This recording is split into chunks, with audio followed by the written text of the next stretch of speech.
button to subscribe my channel and also click the bell icon to get notifications of all my latest uploads.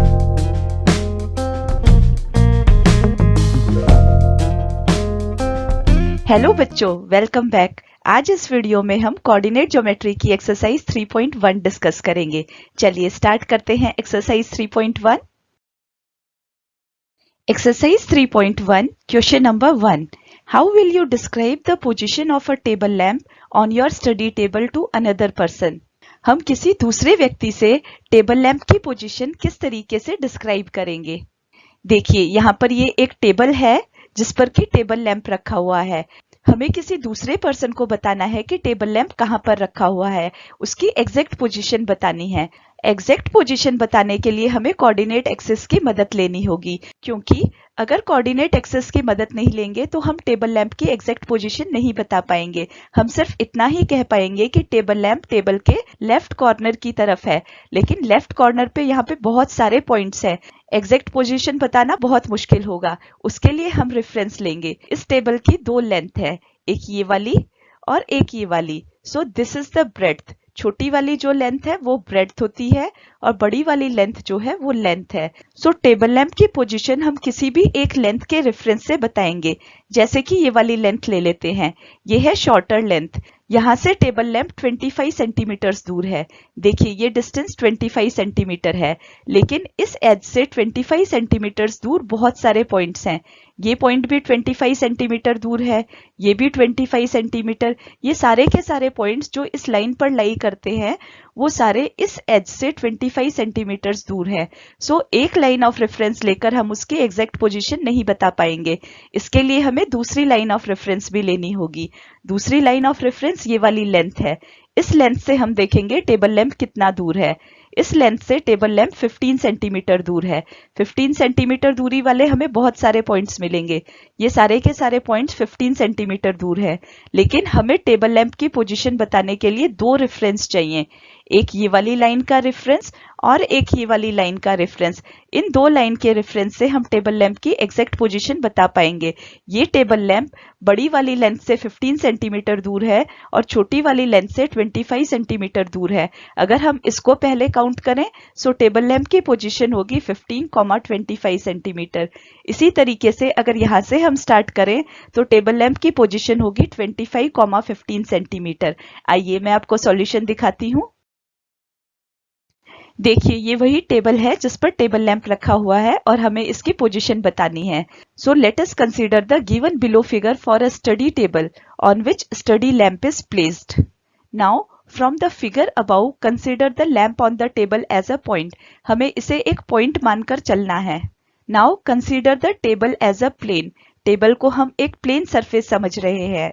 We can conclude that table is rectangular in shape when observed from the top. The table has a short edge and a long edge. Let us measure the distance of the lamp from the shorter edge and the longer edge. इसमें हमने table को rectangular लिया है, lamp को point लिया है। Table एक plane है जिसको ऊपर से देखने पर रेक्टेंगुलर दिखती है और इसमें दो एज हैं, एक शॉर्टर एज और एक longer edge. Let us assume distance of lamp from the shorter edge is 15 centimeter and the distance of lamp from longer edge is 25 centimeter.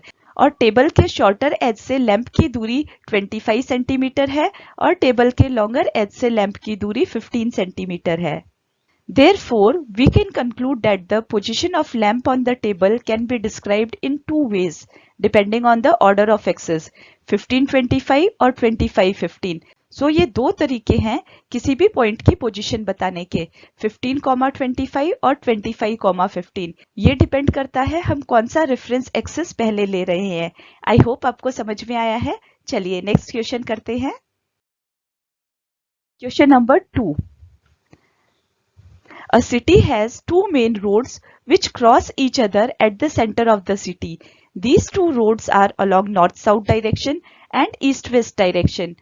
All the other streets of the city run parallel to these roads and are 200 meters apart. There are 5 streets in each direction. Using 1 centimeter is equal to 200 meter. Draw a model of the city on your notebook. Represent the roads or streets by single lines.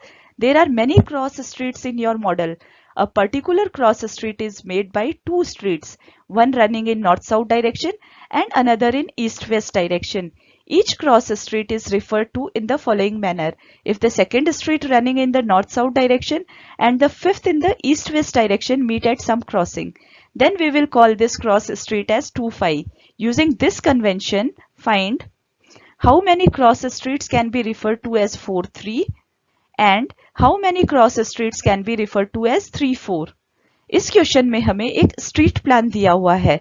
City में दो main road हैं जो एक दूसरे को cross करती हैं centre of the city, और ये दो रोड्स हैं नॉर्थ साउथ डायरेक्शन में और ईस्ट वेस्ट डायरेक्शन में।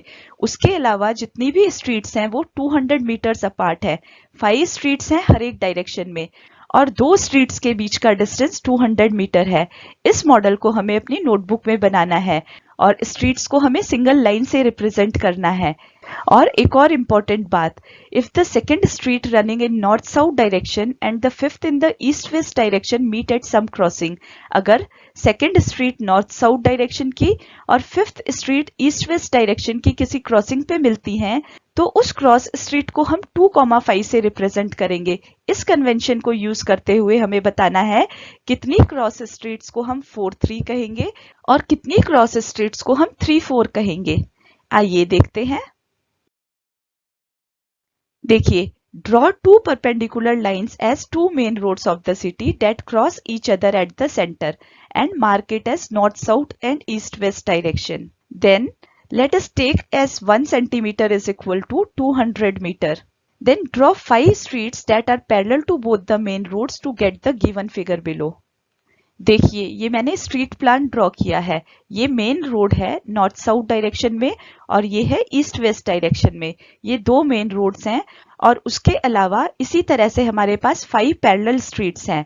Street 1, street 2, street 3, street 4, street 5।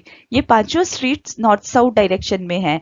इसी तरीके से 5 स्ट्रीट्स और है, स्ट्रीट 1, 2, 3, 4, 5। ये सारी की सारी ईस्ट वेस्ट डायरेक्शन में हैं और ये एक दूसरे को क्रॉस कर रही हैं। नॉर्थ साउथ डायरेक्शन पे जो 5th स्ट्रीट है उसको हमने इस तरीके से रिप्रेजेंट किया है। इसी तरीके से ईस्ट वेस्ट डायरेक्शन पे जो 2nd स्ट्रीट है, ये 1st और ये 2nd, उसको हमने इस तरीके से रिप्रेजेंट किया है। सो 0.25 रिप्रेजेंट करता है 2 streets from north south direction and 5 streets from east west direction। आइए इसी तरीके से हम बताते हैं 0.34 क्या रिप्रेजेंट करता है और 0.43 क्या रिप्रेजेंट करता है। 0.34 रिप्रेजेंट करता है 3 streets from north south direction and 4 streets from east west direction। इसी तरीके से ये वाला पॉइंट यहाँ से 4 streets दूर है। देखिए 1, 2, 3, 4। सो जो पहला ऑर्डर्ड पेयर है वो 4 है। इसी तरीके से यहाँ से 3rd street, 1st, 2nd, 3rd, वो ये पॉइंट रिप्रेजेंट करता है। सो 0.43 एग्जैक्टली एक ही पॉइंट है जो कि 4 स्ट्रीट्स दूर है नॉर्थ साउथ डायरेक्शन से और 3 स्ट्रीट्स दूर है ईस्ट वेस्ट डायरेक्शन से। इसी तरीके से 0.34 एक ही पॉइंट है जो 3 स्ट्रीट्स दूर है नॉर्थ साउथ डायरेक्शन से और 4 स्ट्रीट्स दूर है ईस्ट वेस्ट डायरेक्शन से।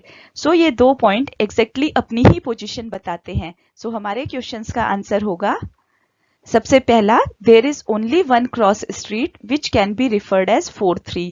सिर्फ एक ही क्रॉस स्ट्रीट है जिसको हम 4-3 नाम दे सकते हैं। इसी तरीके से दूसरा question, there is only one cross street which can be referred as 3-4। सिर्फ एक ही क्रॉस स्ट्रीट है ऐसी जिसको हम 3-4 नाम दे सकते हैं। आई होप आपको ये समझ में आया है। इस एक्सरसाइज में बस इतना ही। फिर मिलते हैं नई एक्सरसाइज के साथ नए वीडियो में। तब तक देखते रहिए, सीखिए, शेयर करिए और अगर वीडियो पसंद आता है तो लाइक भी कर दीजिए। फिर मिलेंगे अगले वीडियो में।